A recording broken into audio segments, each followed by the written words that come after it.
അസ്സലാമു അലൈക്കും വറഹ്മത്തുള്ളാഹി. അപ്പോൾ നമ്മുടെ ചർച്ചകളിൽ പലപ്പോഴും നമ്മൾ ദൈവാസ്തിക്യത്തിനുള്ള തെളിവുകൾ പറയാറുണ്ട്. ഇസ്ലാമിൻ്റെ സത്യതയ്ക്കുള്ള തെളിവുകൾ പറയാറുണ്ട്. മുഹമ്മദ് നബിയുടെ പ്രവാചകത്വത്തിനുള്ള തെളിവുകൾ നമ്മൾ ഉന്നയിക്കാറുണ്ട്. അതുപോലെ നമ്മളെ ചർച്ചയിൽ ഉന്നയിക്കപ്പെടാറുള്ള ഒരു വിഷയമാണ് പരലോകത്തിന് തെളിവുണ്ടോ എന്നുള്ളത്. പരലോക വിശ്വാസത്തിന് തെളിവുണ്ടോ എന്നുള്ളതാണ്. നമ്മൾ ഇന്ന് ഉദ്ദേശിക്കുന്നത് ആ ഒരു രീതിയിലുള്ള ചർച്ചയാണ്. അപ്പോൾ ഈ തെളിവുണ്ടോ എന്ന് ചോദിക്കുമ്പോൾ നമ്മൾ മനസ്സിലാക്കേണ്ട ഒന്നാമത്തെ കാര്യം എന്താണ് തെളിവ് എന്നുള്ളതാണ്. എന്താണ് തെളിവ് എന്ന് പറഞ്ഞു കഴിഞ്ഞാൽ ഉദ്ദേശിക്കുന്നത്, പലപ്പോഴും പല ആളുകളും തെളിവുണ്ടോ എന്ന് ചോദിക്കുന്നവർക്ക് തെളിവ് എന്താണ് എന്ന് അറിയില്ല എന്നുള്ളതൊരു വസ്തുതയാണ്. അപ്പോൾ യഥാർത്ഥത്തിൽ എന്താണ് തെളിവ് എന്ന് നമ്മൾ എവിടെയാണ് അന്വേഷിക്കുക? അതായത് ഈ എന്താണ് തെളിവ് എന്ന് നമുക്ക് പഠിപ്പിച്ചു തരുന്ന വിജ്ഞാന ശാഖ ഏതാണ് എന്നുള്ളതാണ്. യഥാർത്ഥത്തിൽ നമ്മൾ എപ്പിസ്റ്റമോളജി എന്ന് പറയുന്ന ഒരു വിജ്ഞാന ശാഖയുമായിട്ട് ബന്ധപ്പെട്ടിട്ടാണ് ഈ എന്താണ് തെളിവ്, എങ്ങനെയാണ് നമുക്ക് തെളിവ് മനസ്സിലാകുക എന്നുള്ള കാര്യങ്ങളൊക്കെ അവിടെ ചർച്ച ചെയ്യപ്പെടുന്നത്. അപ്പോൾ അവിടെ നമ്മളത് ആ വിഷയം കൂടുതൽ പഠിച്ചാൽ നമുക്ക് മനസ്സിലാവും. തെളിവുകൾ അനലൈസ് ചെയ്യുന്ന ഒരു രീതിയാണ് ബേസിയൻ എപ്പിസ്റ്റമോളജി എന്ന് പറയും. അവിടെ ഒരു രീതിയിൽ, അതായത് നമുക്ക് നമ്മുടെ കയ്യിൽ ഇപ്പോൾ രണ്ട് സിദ്ധാന്തങ്ങളുണ്ട് നോക്കുക. ഒരു വിഷയത്തെക്കുറിച്ച് നമ്മുടെ കയ്യിൽ രണ്ട് സിദ്ധാന്തങ്ങളുണ്ട്. അങ്ങനെയാണെങ്കിൽ അതിൽ ഒരു സിദ്ധാന്തത്തിന് കൂടുതൽ പ്രാമുഖ്യം നൽകുന്ന വിവരങ്ങൾ, ഇൻഫർമേഷൻ എന്തൊക്കെയാണ്? അതായത് നമ്മുടെ കയ്യിൽ കുറേ ഡാറ്റ ഉണ്ട്, രണ്ട് സിദ്ധാന്തങ്ങളും ഉണ്ട് നോക്കുക ഒരു വിഷയത്തെക്കുറിച്ച്. അപ്പോൾ അത് നമ്മുടെ കയ്യിലുള്ള ഡാറ്റ അതിൽ ഏത് സിദ്ധാന്തവുമായിട്ടാണ് കൂടുതൽ യോജിക്കുന്നത്, അതിനോട് മാച്ച് ചെയ്യുന്നത് എന്ന് അനലൈസ് ചെയ്യുന്ന ഒരു രീതിയാണ് യഥാർത്ഥത്തിൽ ബേസിയൻ എപ്പിസ്റ്റമോളജി എന്ന് പറയുന്നത്. അപ്പം ഈ ഒരു രീതിയിലുള്ള ഒരു അനലൈസിസ് ആണ് നമ്മളിവിടെ ഉദ്ദേശിക്കുന്നത്. ഷാനു, ഈ ബേസിയൻ എപ്പിസ്റ്റമോളജി അല്ലെങ്കിൽ ആ ഒരു ബേസിയൻ രീതിയിലുള്ള തെളിവുകൾ പരിഗണിക്കുന്നതിനെ കുറിച്ച് എന്താണ് കുറച്ച് കൂടുതലായിട്ട് പറയാനുള്ളത്? ഓക്കെ, ബേസിൻ തിയറി എന്ന് പറയുന്നത്, അല്ലെങ്കിൽ ബേസ് തിയറി എന്ന് പറയുന്നത്, നമ്മളൊരു രണ്ട് ഹൈപ്പോസിസുകൾ എടുക്കാം, രണ്ട് സാധ്യതകൾ. ഇപ്പം പുറത്ത് മഴ പെയ്യാൻ സാധ്യതയുണ്ട്, മഴ പെയ്യാതിരിക്കാൻ സാധ്യതയുണ്ട്. ഇങ്ങനെ രണ്ട് ഹൈപ്പോസിസുകൾ നമ്മൾ എടുക്കാം. എന്നിട്ട് നമ്മൾ ഡാറ്റ പരിശോധിക്കുക. ഡാറ്റ പരിശോധിക്കുക എന്ന് പറയുമ്പോൾ, പുറത്ത് മഴ പെയ്യുന്നുണ്ടെങ്കിൽ നമ്മൾ എക്സ്പെക്ട് ചെയ്യുന്നത് എന്തൊക്കെ, നമ്മൾ പ്രതീക്ഷിക്കുന്നത് എന്തൊക്കെയാണെന്ന് നോക്കും. പുറത്ത് മഴ പെയ്യുന്നില്ലെങ്കിൽ നമ്മൾ പ്രതീക്ഷിക്കുന്നത് എന്തൊക്കെയാണ് എന്ന് നോക്കും. എന്നിട്ട് എന്താണ് നമ്മൾ കാണുന്നത്, ഏത് എക്സ്പെക്റ്റേഷനിൽ അല്ലെങ്കിൽ ഏത് ഡാറ്റ എക്സ്പെക്ട് ചെയ്യുന്ന കാര്യങ്ങളാണ് നമ്മൾ കാണുന്നത് എന്ന് നോക്കി അതിൻ്റെ അടിസ്ഥാനത്തിലാണ് നമ്മൾ എന്ത് ചെയ്യുന്നത്, ആ ഹൈപ്പോത്തിസിസ് കൺഫേം ചെയ്യുന്നത്. ഉദാഹരണത്തിന്, പുറത്ത് മഴ പെയ്യുന്നുണ്ടെങ്കിൽ ഇവിടെ ശബ്ദം കേൾക്കും എന്ന് വിചാരിക്കാം. അങ്ങനെയാണെങ്കിൽ നമ്മൾ ശബ്ദം കേൾക്കുന്നുണ്ട് എങ്കിൽ പുറത്ത് മഴ പെയ്യുന്നുണ്ട് എന്ന് നമുക്ക് മനസ്സിലാക്കാൻ സാധിക്കും. അതേപോലെ ലെറ്റ്സ് സേ ഇവിടെ സൗണ്ട് പ്രൂഫാണ്, ഈ റൂം സൗണ്ട് പ്രൂഫ് ആണ് എങ്കിൽ പിന്നെ സ്വാഭാവികമായും ശബ്ദം കേൾക്കുന്നില്ല എന്നുള്ളത് മഴ ഇല്ല എന്നതിൻ്റെ തെളിവല്ല. എന്നാൽ ഇത് സൗണ്ട് പ്രൂഫ് അല്ല എങ്കിൽ സ്വാഭാവികമായും പുറത്ത് മഴ പെയ്യുന്നുണ്ടെങ്കിൽ നമ്മളത് കേൾക്കാനുള്ള സാധ്യതയുണ്ട്. എന്നാൽ മഴ പെയ്യുന്നില്ലെങ്കിൽ ശബ്ദങ്ങൾ കേൾക്കില്ല. അപ്പോൾ സ്വാഭാവികമായും ശബ്ദം കേൾക്കുന്നുണ്ട് എന്നുള്ളത് മഴ പെയ്യുന്നുണ്ട് എന്ന് തന്നെ തെളിവാണ്. ഇത് മാത്തമാറ്റിക്കലി നമ്മൾ റെപ്രസെൻറ്റ് ചെയ്യുകയാണെങ്കിൽ ഇപ്പോൾ ഒരു രണ്ട് ഹൈപ്പോത്തിസിസ് ഉണ്ട് എന്നായിരിക്കാം, H1 H2, ഹൈപ്പോത്തിസിസ് 1 ഹൈപ്പോത്തിസിസ് 2. അപ്പം എക്സ് ആണ് നമ്മുടെ ഡാറ്റ എന്ന് വിചാരിക്കാം. അപ്പം probability of H given hypothesis 1 എത്രയാണെന്ന് നോക്കാം. ലെറ്റ്സ് അതൊരു 5%. അതായത് ഹൈപ്പോത്തിസിസ് 1 ഉണ്ടെങ്കിൽ എച്ച് സംഭവിക്കാനുള്ള സാധ്യത 5%. ഹൈപ്പോത്തിസിസ് 2 ആണ് ശരിയെങ്കിൽ എച്ച് സംഭവിക്കാനുള്ള സാധ്യത ഒരു 90% ആണ്, 90%. അപ്പോൾ എച്ച് സംഭവിക്കുന്നുണ്ട് എങ്കിൽ അത് ഹൈപ്പോത്തിസിസ് 2ൻ്റെ എവിഡൻസ് ആണ്. കാരണം ഹൈപ്പോത്തിസിസ് 2-ൽ അത് സംഭവിക്കാനുള്ള സാധ്യത 90%. ഹൈപ്പോത്തിസിസ് 1-ൽ അത് സംഭവിക്കാനുള്ള സാധ്യത വളരെ കുറവാണ്, 5% മാത്രമേ ഉള്ളൂ എന്നുള്ളതാണ്. അപ്പം ഇങ്ങനെയാണ് നമ്മൾ ബേസ് തിയറി അനലൈസ് ചെയ്യുന്നത്. ഇത് വളരെ ലളിതമായിട്ട് പറഞ്ഞപ്പോൾ നമ്മളൊരു ഇൻവെസ്റ്റിഗേറ്റീവ് രീതിയിലൊക്കെ നമ്മളത് എക്സാമ്പിൾ പറഞ്ഞാൽ, ഇപ്പോൾ ഒരു കൊലപാതകം സംഭവിച്ചു. അപ്പോൾ ഒരു ഉദ്യോഗസ്ഥൻ വന്നത് അന്വേഷിക്കുകയാണ്. അപ്പോൾ രണ്ട് ഓപ്ഷനാണ് മുന്നിലുള്ളത്. എ എന്ന് പറയുന്ന ഒരാൾ ഈ കൊലപാതകം നിർവഹിച്ചു, രണ്ടാമത്തെ ഓപ്ഷൻ ബി എന്നുള്ള ഒരാൾ ഈ കൊലപാതകം നിർവഹിച്ചു. അപ്പോൾ ആ ഒരു കൊലപാതകം മർഡർ നടന്ന സ്ഥലത്തെ അനലൈസ് ചെയ്യുന്ന സമയത്ത് കിട്ടുന്ന എവിഡൻസുകൾ, ഇത് ആര് കൊലപാതകം ചെയ്തു എന്നതിന് സപ്പോർട്ടിംഗ് ആയിട്ടുള്ള എവിഡൻസുകളാണ് കിട്ടുന്നത് എന്നതിനനുസരിച്ച് ഈ രണ്ട് ഹൈപ്പോത്തിസിസുകൾ, അഥവാ എ കൊലപാതകം നടത്തിയുള്ള ഒരു ഹൈപ്പോത്തിസിസും ബി കൊലപാതകം നടത്തിയുള്ള ഹൈപ്പോത്തിസിസും, ഇതിൽ രണ്ടിലൊന്ന് കൺഫേം ചെയ്യാൻ ഈ എവിഡൻസുകൾ, ഇപ്പോൾ ഒരു ഫുട് പ്രിൻ്റ് കിട്ടുകയാണ്, അല്ലെങ്കിൽ അവിടെ മറ്റ് എന്തെങ്കിലും തരത്തിലുള്ള ഇപ്പോൾ ഷർട്ടിൻ്റെ ഒരു അവശിഷ്ടം കിട്ടുകയാണ്, അതേപോലെ തന്നെ വേറെ എന്തെങ്കിലും ഡീറ്റെയിൽസ് കിട്ടുകയാണ്. ഇത് ആരാണ് അവിടേക്ക് പോയത്, അല്ലെങ്കിൽ ആരാണ് ആ കൊലപാതകം നടത്തിയെന്നുള്ളതിൻ്റെ എവിഡൻസുകളിലേക്കാണോ, അല്ലെങ്കിൽ ആര് നടത്തി എന്ന ഹൈപ്പോത്തിസിസിലേക്കാണോ നമുക്ക് കിട്ടുന്ന എവിഡൻസുകൾ, ആ ഡാറ്റ ചേർത്ത് വെക്കാൻ കഴിയുന്നത്. അതിനനുസരിച്ച് നമ്മൾ ആരാണ് കൊലപാതകം നടത്തിയെന്ന് തീരുമാനിക്കുന്നത് പോലെ, അല്ലെങ്കിൽ മനസ്സിലാക്കുന്നത് പോലെ നമുക്കൊരു വിഷയത്തെ അപ്രോച്ച് ചെയ്യുന്ന ഒരു രീതിയാണെന്നുള്ളതാണ്. നമ്മുടെ വിഷയമായിട്ട് നേർക്കുനേരെ ബന്ധമില്ല എങ്കിലും ഒരു കാര്യം സ്പെസിഫൈ ചെയ്യേണ്ടത് ഇപ്പം ഈ പറഞ്ഞ ഉദാഹരണത്തിൽ സപ്പോസ് ഇവിടെ നമ്മൾ ഒരാളുടെ ഫിംഗർ പ്രിന്റ് കാണുകയാണ്.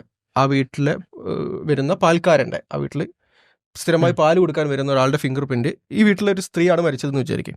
ആ സ്ത്രീയുടെ ബെഡ്റൂമിൽ ആ പാൽക്കാരൻ്റെ വിരലടയാളം കാണുകയാണെന്ന് വിചാരിക്കും. ഇങ്ങനെയാണെങ്കിൽ ഇതെന്താണ്? അതിലുള്ള പാൽക്കാരനാണ് കൊലപാതകം ചെയ്തത് എന്നതിൻ്റെ തെളിവാണ്.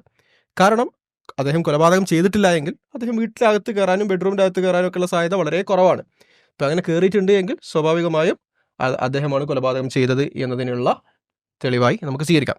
പക്ഷേ ഇതേ സമയത്ത് നമുക്ക് ഈ വീട്ടിൽ ഈ പറയുന്ന അവിടെ വീട്ടിൽ ബെഡ്റൂമിൽ നിന്ന് കിട്ടുന്നത് ആ സ്ത്രീയുടെ ഭർത്താവിൻ്റെ ഫിംഗർ പ്രിന്റ് ആണെങ്കിൽ അത് ആ ഭർത്താവ് കൊലപാതകം ചെയ്തു എന്നതിൻ്റെ എവിഡൻസ് അല്ല. കാരണം ഭർത്താവ് കൊലപാതകം ചെയ്താലും ഭർത്താവ് കൊലപാതകം ചെയ്തിട്ടില്ലെങ്കിലും ഭർത്താവിൻ്റെ ഫിംഗർ പ്രിന്റ് അവിടെ കാണാനുള്ള സാധ്യത ഒരേപോലെയാണ്. കാരണം ഭർത്താവ് എന്താണെങ്കിലും ആ റൂമിൽ വരുന്ന ആളാണ് എന്നതുകൊണ്ട് തന്നെ. ഇത് പ്രത്യേകം പറയാൻ കാരണം വെച്ചാൽ പലപ്പോഴും ഇസ്ലാമിനെതിരെ വരുന്ന പല വിമർശനങ്ങളിലും പറയാറുണ്ട്. ഇപ്പോൾ ബൈബിളും ഖുർആനും തമ്മിൽ സിമിലാരിറ്റി ഉണ്ട് എന്നുള്ളത്. അത് ബൈബിൾ കോപ്പി അടിച്ചതാണെങ്കിലും അല്ലെങ്കിലും അത് ദൈവത്തിൽ നിന്നതാണെങ്കിലും കോപ്പി അടിച്ച രണ്ടിലും നമ്മൾ സിമിലാരിറ്റി എക്സ്പെക്ട് ചെയ്യുന്നുണ്ട്. ദൈവത്തിൽ വന്നാണെങ്കിൽ രണ്ടും സെയിം സോഴ്സിൽ നിന്ന് വരുന്നതാണ് എന്നുകൊണ്ട് നമ്മൾ സിമിലാരിറ്റി കാണും. കോപ്പി അടിച്ചതാണെങ്കിലും നമ്മൾ സിമിലാരിറ്റി കാണും. അപ്പോൾ സിമിലാരിറ്റി കാണുന്നത് രണ്ടിലും ഈക്വലി എക്സ്പെക്റ്റഡ് ആണ് എന്നതുകൊണ്ട് തന്നെ അതൊന്ന് മറ്റൊന്നിനുള്ള എവിഡൻസ് അല്ല എന്നുള്ളതാണ്. അപ്പം അത് പ്രത്യേകം ശ്രദ്ധിക്കേണ്ടതുണ്ട്. പലർക്കും ഉള്ള ഒരു കാര്യമാണ് ഇതിവിടെ എക്സ്പെക്റ്റഡ് ആണ് എന്ന് പറഞ്ഞ കാര്യമല്ല, അതിന്റെ കറസ്പോണ്ടിങ് തിയറിയിൽ അത് എത്രത്തോളം എക്സ്പെക്റ്റഡ് ആണ് എന്ന് കൂടി നോക്കേണ്ടതുണ്ട്. അപ്പോൾ ഭർത്താവിന്റെ ഫിംഗർ പ്രിന്റ് അവിടെ കാണുന്നുണ്ട് എന്ന് പറഞ്ഞിട്ട് കാര്യമൊന്നുമില്ല. ഭർത്താവ് കൊന്നിട്ടില്ലെങ്കിലും അത് കാണും എന്നതുകൊണ്ട് തന്നെ അത് കൊലപാതകത്തിനുള്ള എവിഡൻസായി സ്വീകരിക്കാൻ കഴിയില്ല. പിന്നെ ഈ ബേസിയൻ രീതിയിലുള്ള തെളിവുകൾ പരിഗണിക്കുമ്പോൾ മറ്റൊരു സംഗതി എന്ന് വെച്ച് കഴിഞ്ഞാൽ നമ്മളതിലൊരു പ്രയർ എന്ന് പറഞ്ഞൊരു സംഗതി ഉണ്ട്. അതായത് നമ്മൾ ആ തെളിവുകൾ പരിഗണിക്കുന്നതിന് മുമ്പ് നമ്മളതിന് കൽപ്പിക്കുന്ന ഒരു സാധ്യത, ഇതിനാണ് പ്രയർ എന്ന് പറയുക. ഇതും നമ്മൾ ആ ഒരു ബേസിയൻ ഇക്വേഷൻ അല്ലെങ്കിൽ ബേസിയൻ തെളിവുകൾ പരിഗണിക്കുന്ന രീതി പരിഗണിച്ചു കഴിഞ്ഞാൽ അതിൽ നമുക്ക് കാണാവുന്നതാണ്. അതായത് നമ്മൾ ആ തെളിവുകൾ പരിഗണിക്കുന്നതിൻ്റെ മുമ്പ് അതിനുള്ളൊരു സാധ്യത. അപ്പോൾ ഇതിനെ എങ്ങനെയാണ് ഒരു സിമ്പിൾ എക്സാമ്പിളിൽ ഇവിടെ അവതരിപ്പിക്കാൻ കഴിയുക? പ്രയർ ഇൻഫർമേഷനെ സപ്പോസ് ഇവിടെ മോട്ടീവ് നമുക്ക് നോക്കാം. ഇവിടെ നമ്മുടെ ബാക്ക്ഗ്രൗണ്ട് നോളജിൽ നിന്ന് നമുക്കറിയാം, അല്ലെങ്കിൽ ഇപ്പോൾ കൊലപാതകം നടന്നു, ഇന്നയാൾക്ക് ഇവരുമായിട്ട് ശത്രുത ഉണ്ടായിരുന്നു എന്നുള്ളത് നമുക്ക് ഓൾറെഡി അറിയാം. ഓക്കെ, നമ്മൾ തെളിവുകളെല്ലാം പരിശോധിക്കുന്നതിന് മുമ്പ് നമുക്ക് ഓൾറെഡി ഇങ്ങനെ ഒരു മോട്ടീവ് അയാൾക്ക് ഉണ്ടായതുകൊണ്ട് അയാൾ കൊലപാതകം നടത്താനുള്ള സാധ്യത കൂടുതലാണ് എന്ന് നമുക്കറിയാം. എന്നാൽ അതേ സമയത്ത് വേറൊരാളുണ്ട്, അയാൾക്ക് മോട്ടീവ് ഒന്നുമില്ല, ഇവർ വളരെ അടുത്ത ആളുകളായിരുന്നു, ഇയാൾ മരണപ്പെട്ടാൽ ഒരു പക്ഷേ കൂടുതൽ നെഗറ്റീവ് സംഭവിക്കുന്ന ഒരാളായിരിക്കും.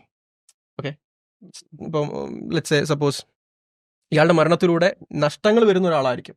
അപ്പോൾ അയാൾ കൊലപാതകം നടത്താനുള്ള സാധ്യത കുറവാണ്. അപ്പോൾ അയാൾ കൊലപാതകം നടത്താനുള്ള പ്രയർ പ്രോബബിലിറ്റി കുറവാണ്. എന്നാൽ ആദ്യത്തെ വ്യക്തി അഥവാ ഇയാളുമായി ശത്രുതയുള്ള വ്യക്തി അയാൾ കൊലപാതകം നടത്താനുള്ള പ്രയർ പ്രോബബിലിറ്റി കൂടുതലാണ്. പക്ഷേ നമ്മൾ ഫിംഗർ പ്രിന്റ് നോക്കുമ്പോൾ ഒക്കെ കിട്ടുന്നത് കൊലപാതകം നടത്താൻ സാധ്യത കുറവുള്ള ആളുടെ എവിഡൻസ് ആണ് എങ്കിൽ ആ എവിഡൻസ് എന്ത് ചെയ്യും? പതിയെ പ്രയർ പ്രോബിലിറ്റി ഓവർകം ചെയ്യും എന്നുള്ളതാണ്. ആ ഒരു എവിഡൻസിന്റെ സ്ട്രെങ്ത് കൂടി വരും. അതായത് നമുക്ക് ഓരോ തെളിവ് കിട്ടുന്തോറും കൂടി വരും. ഇങ്ങനത്തെ അയാൾ ഇനീഷ്യലി അയാൾ കൊല്ലാൻ നമുക്കുള്ള അറിയുന്ന കാര്യം വെച്ച് നോക്കുമ്പോൾ അയാൾ കൊല്ലാനുള്ള സാധ്യത വളരെ കുറവാണ്. അപ്പോൾ ഈ ഒരു ആദ്യം ഉള്ള നമ്മുടെ അറിവാണ് നമ്മൾ പ്രയർ പ്രോബിലിറ്റി എന്ന് പറയുന്നത് അല്ലേ. അപ്പോൾ ഓക്കെ, നമ്മൾക്ക് ഇനി പരിഗണിക്കാനുള്ളത് നമ്മൾ പരലോക വിശ്വാസത്തിന് എങ്ങനെയാണ് തെളിവുകൾ വർക്ക് ചെയ്യുന്നത് എന്നുള്ളതാണ്. അപ്പോൾ ഇവിടെ മനസ്സിലാക്കേണ്ട ഒരു കാര്യം, യഥാർത്ഥത്തിൽ പരലോക വിശ്വാസത്തിനുള്ള ഏറ്റവും സ്ട്രോങ്ങസ്റ്റ് എവിഡൻസ് എന്ന് പറഞ്ഞു കഴിഞ്ഞാൽ അത് ഇസ്ലാം. ഇപ്പോൾ ഒരാൾ ഇസ്ലാമിൻ്റെ സത്യത ഒരാൾ മനസ്സിലാക്കി കഴിഞ്ഞ് കഴിഞ്ഞാൽ, മുഹമ്മദ് നബിയുടെ പ്രവാചകത്വത്തിൻ്റെ സത്യത ഒരാൾ ഉറപ്പിച്ചു കഴിഞ്ഞാൽ അത് തന്നെ പരലോക വിശ്വാസത്തിനുള്ള മതിയായ തെളിവാണ് എന്ന് മാത്രമല്ല അതാണ് ഏറ്റവും സ്ട്രോങ്ങസ്റ്റ് ആയിട്ടുള്ള ഒരു തെളിവ് എന്നുള്ളതാണ്. പക്ഷേ നമ്മൾ ഈ വീഡിയോയിൽ അനലൈസ് ചെയ്യാൻ ഉദ്ദേശിക്കുന്നത് അതല്ല. ആ ഒരു തെളിവിനെ മാറ്റി നിർത്തിക്കൊണ്ട് അതല്ലാത്ത തെളിവുകൾ ഉണ്ടോ എന്നുള്ളതാണ് നമ്മൾ ഈ ഒരു വീഡിയോയിൽ പരിശോധിക്കാൻ ഉദ്ദേശിക്കുന്നത്. അതുകൊണ്ട് തന്നെ നമ്മൾ ഈ ഒരു വിഷയം അവിടെ സംസാരിക്കുന്നില്ല. അതായത് ഇസ്ലാം ശരിയാണ്, അതുകൊണ്ട് പരലോകമുണ്ട് എന്നുള്ള ഒരു ആംഗിളിൽ നമ്മളിവിടെ സംസാരിക്കുന്നില്ല. നമ്മൾ അതല്ലാത്ത തെളിവുകൾ ഉണ്ടോ എന്നുള്ളതാണ് നമ്മളിവിടെ പരിശോധിക്കുന്നത്. ഓക്കെ, അപ്പോൾ നമ്മൾ ഏറ്റവും സ്ട്രോങ് ആയിട്ടുള്ള എവിഡൻസ് അല്ല ഇവിടെ പറയുന്നത്. അതെ, നമ്മൾ ഒരു വട്ടം ഇതിന് മുന്നേ അത്തരം ഒരു വിമർശനത്തിന് മറുപടി എന്നുള്ള അർത്ഥത്തിൽ ആ ഒരു വേർഷൻ നമ്മൾ പറഞ്ഞിരുന്നു. ഇവിടെ നമ്മൾ അത് മാറ്റി വെച്ചുകൊണ്ട് അതാണ് ഏറ്റവും സ്ട്രോങ്ങസ്റ്റ് വേർഷൻ. ഇപ്പോൾ മലക്കുകൾ ഉണ്ട് എന്നുള്ളതിന് തെളിവ് എന്താണ്, ജിന്നുകൾ ഉണ്ട് എന്നുള്ളതിന് തെളിവ് എന്താണ്, അതിൻ്റെയൊക്കെ തെളിവ് എന്താണ്? അള്ളാഹു ഉണ്ട്, ദൈവമുണ്ട് എന്നുള്ളതും അവൻ ഏകനാണെന്നുള്ളതും അവൻ്റെ ദൂതനാണ് മുഹമ്മദ് നബി സല്ലല്ലാഹു അലൈഹി വസല്ലം എന്നുള്ളതാണ്. ആ മുഹമ്മദ് നബിയിലൂടെ വന്നത് ദൈവികമായിട്ടുള്ള മതമാണെന്നുള്ളതാണ്. അതിൻ്റെ എവിഡൻസുകൾ കിട്ടി. അത് ശരിയാണെങ്കിൽ, മുഹമ്മദ് നബി ദൈവദൂതനാണെങ്കിൽ ആ ദൈവം ഏകനും, ദൈവം ഉണ്ട്, അവൻ ഏകനുമാണ്, അവൻ്റെ ദൂതനാണ് മുഹമ്മദ് നബി. ഇത് ശരിയായി കഴിഞ്ഞാൽ അതിനുശേഷം വരുന്ന മലക്കുകളുണ്ട്, ജിന്നുകളുണ്ട്, പരലോകമുണ്ട്. ഈ കാര്യങ്ങളൊക്കെ അതിൻ്റെ ഒപ്പം എന്ത് ചെയ്യാണ്, ഒരേ സമയം തെളിയിക്കപ്പെടുകയാണ്. അതാണ് ഏറ്റവും സ്ട്രോങ്ങസ്റ്റ് ആയിട്ടുള്ള എവിഡൻസ്. നമ്മൾ മുന്നേ പറഞ്ഞതാണ്, പല സമയങ്ങളിൽ ആവർത്തിച്ചാണ്. ഇവിടെ നമ്മളതല്ലാത്ത ചില സപ്പോർട്ടിങ് എവിഡൻസുകളിലേക്ക്, അതായത് പ്രത്യേകിച്ചും ഒരു മുസ്ലിം അല്ലാത്ത ഒരാളെ സംബന്ധിച്ചിടത്തോളം അയാൾ ഒരു പക്ഷേ ഈ ഒരു വിഷയം ഇസ്ലാമികമായിട്ടുള്ള പ്രവാചകത്തിൻ്റെ തെളിവുകൾ അങ്ങനത്തെ വിഷയങ്ങളിൽ ഒരു പക്ഷേ അയാൾക്കൊരു അത് ദൈവവിശ്വാസിയാണോ അതോ ദൈവത്തിന് വിശ്വസിക്കാത്ത ആളാണ്? അന്വേഷണത്തിന്റെ പ്രക്രിയയിൽ ഒരാളെ നമ്മൾ സംബന്ധിച്ച് ദൈവവിശ്വാസം ഇവിടെ പരിഗണിക്കുന്നതല്ല, പരിഗണിക്കുന്നില്ല. ഇൻപുട്ട് ഫാക്ടറേ അല്ല. കാരണം ദൈവവിശ്വാസിയാണെങ്കിൽ അയാളോട് കുറച്ചും കൂടി സ്ട്രോങ് ആയിട്ടുള്ള എവിഡൻസ് നമുക്ക് പറയാൻ പറ്റും. ദൈവം വിശ്വസിക്കുന്നുണ്ടെങ്കിൽ, അതെ. നീതിമാനായ ദൈവത്തിൽ വിശ്വസിക്കുന്നുണ്ടെങ്കിൽ സ്വാഭാവികമായും ഈ പ്രപഞ്ചത്തിൽ നീതി നടക്കുന്നില്ല, അപ്പൊ സ്വാഭാവികമായും പരലോകമുണ്ട് എന്നുള്ള പോയിന്റ് നമുക്ക് പറയാൻ അത് മറ്റൊരു വിശ്വാസത്തിന്റെയും ഡിപ്പെൻഡൻസ് ഇല്ലാതെ ഇൻഡിപെൻഡന്റ് ആയിട്ട് നമ്മൾ എന്ത് ചെയ്യാണ് പരലോകത്തെ പറ്റിയിട്ട് അതെ. evidence അപ്പോൾ യഥാർത്ഥത്തിൽ ഇത് തീർച്ചയായിട്ടും ഇത് എന്താ പറയുക, ഇത് ഇസ്ലാമിനുള്ള ഒരു സപ്പോർട്ടിങ് എവിഡൻസ് ആയിട്ട് കൂടി വർക്ക് ചെയ്യുന്നുള്ള, ഇസ്ലാമിന് മാത്രമല്ല ഇൻ ജനറൽ മതവിശ്വാസങ്ങൾക്ക്, പരലോകം വിശ്വാസം പുലർത്തുന്ന മതവിശ്വാസങ്ങൾക്കുള്ള ഒരു സപ്പോർട്ടിങ് എവിഡൻസ് ആയിട്ട് വർക്ക് ചെയ്യും. എസ്പെഷ്യലി പരലോകത്തെ പറ്റിയിട്ടും മനോഹരമായിട്ട് പറയുന്ന അതെ. ഇസ്ലാമിന്റെ സപ്പോർട്ടിംഗ് അപ്പോൾ നമുക്ക് ആദ്യം നോക്കാനുള്ളത് ഈ ഒരു ഷാനു നേരത്തെ പറഞ്ഞ ഒരു സംഗതി ഉണ്ടല്ലോ, പ്രയർ. നമ്മളെ തെളിവുകൾ പരിഗണിക്കുന്നതിന് മുമ്പുള്ള നമ്മുടെ ഒരു കാഴ്ചപ്പാട്, ഈ വിഷയത്തെക്കുറിച്ചുള്ള നമ്മുടെ കാഴ്ചപ്പാട് എന്താണെന്നുള്ളതാണ്. അപ്പോൾ നമ്മുടെ എന്ന് പറഞ്ഞു കഴിഞ്ഞാൽ ഞാൻ ഉദ്ദേശിക്കുന്നത് മാനവരാശിയുടെ എന്നുള്ളതാണ്, മനുഷ്യ കുലത്തിൻ്റെ ആസ് എ ഹോൾ എന്താണ് കാഴ്ചപ്പാട് എന്നുള്ളതാണ്. അപ്പോൾ ഇവിടെ നമുക്ക് മനസ്സിലാക്കാൻ കഴിയും, നമ്മൾ വ്യത്യസ്തമായിട്ടുള്ള കൾച്ചറുകളിൽ, വ്യത്യസ്തമായിട്ടുള്ള സംസ്കാരങ്ങളിൽ, വ്യത്യസ്തമായിട്ടുള്ള കാലഘട്ടങ്ങളിൽ, വ്യത്യസ്തമായിട്ടുള്ള ഭൂപ്രദേശങ്ങളിൽ ഇവിടെയൊക്കെ ഏതോ അർത്ഥത്തിലുള്ള ഒരു പരലോക വിശ്വാസം, ഒരു ആഫ്റ്റർ ലൈഫ്, മേ ബി അതിൻ്റെ ഒരു എക്സാക്റ്റ് ഫോം ഡീറ്റെയിൽസ് ഒക്കെ ഡിഫറൻസ് ആയിരിക്കാം, പക്ഷേ സം കൈൻഡ് ഓഫ് ആഫ്റ്റർ ലൈഫിൽ ഏറെക്കുറെ എല്ലാവരും സാർവത്രികമായിട്ട് തന്നെ വിശ്വസിക്കുന്നുണ്ട് എന്ന് നമുക്ക് മനസ്സിലാക്കാൻ കഴിയും. അപ്പോൾ ഇസ്ലാമിലൊരു പരലോക വിശ്വാസമുണ്ട്, ക്രിസ്തു മതത്തിലൊരു പരലോക വിശ്വാസമുണ്ട്, ജൂതമതത്തിലൊരു പരലോക വിശ്വാസമുണ്ട്, ഹിന്ദു മതത്തിൽ അതിൽ ആഫ്റ്റർ ലൈഫിലൊരു വിശ്വാസമുണ്ട്. ഇസ്ലാമിൻ്റെ പോലെയുള്ള വിശ്വാസമല്ല എങ്കിൽ പോലും അവിടെയും ആഫ്റ്റർ ലൈഫിലുള്ള വിശ്വാസമുണ്ട്. നരകത്തെയും സ്വർഗത്തെയൊക്കെ പറ്റി പറയുന്ന വേദവാക്യങ്ങളുണ്ട്. അതെ, ആ അർത്ഥത്തിൽ ഇസ്ലാമിനോട് യോജിക്കുന്ന രീതിയിലുള്ള വിശ്വാസങ്ങളും അതിൽ തന്നെയുണ്ട്.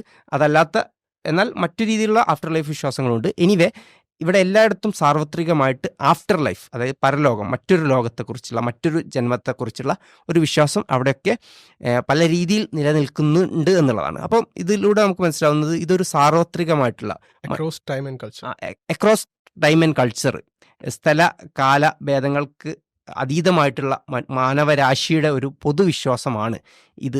അതായത് ഇതിലൊരു കോമണാലിറ്റി അവിടെ ഉണ്ട് എന്നുള്ളതാണ് ഇതിൽ നിന്ന് നമുക്ക് മനസ്സിലാക്കാൻ കഴിയുന്നത്.